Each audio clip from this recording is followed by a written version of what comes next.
Desakan hukuman mati bagi Ade, tersangka pedofil dan pembunuhan kasus bocah yang ditemukan tewas dalam kardus di Jakarta Barat terus bergulir.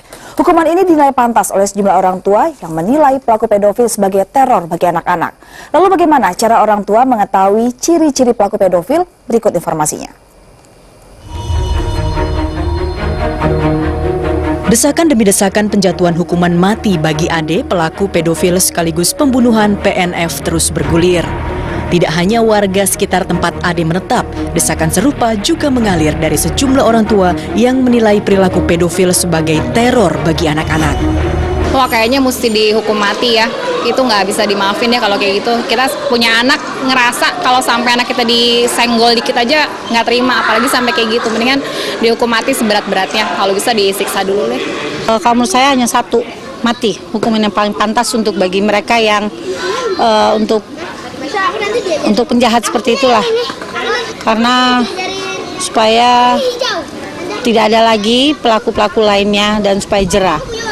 Dalam Undang-Undang Perlindungan Anak, hukuman maksimal untuk pelaku kejahatan anak hanya bisa dijatuhkan maksimal 15 tahun.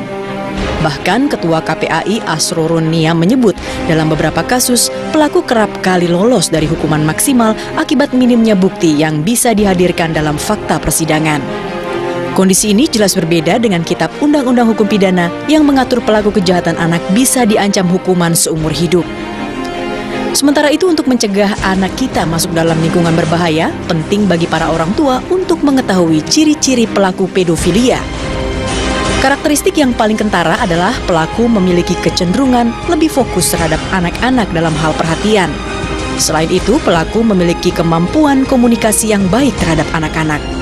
Dan satu hal yang patut diwaspadai adalah pelaku jarang berinteraksi dengan orang dewasa. Kita itu tidak punya kemampuan untuk memberikan proteksi, perlindungan terhadap anak. Nah, cara untuk melakukan perlindungan terhadap anak itu yang paling efektif itu memang dilakukan oleh keluarga. Nah, keluarga artinya bahwa orang tua ya itu harus bisa mendeteksi anak itu posisinya di mana.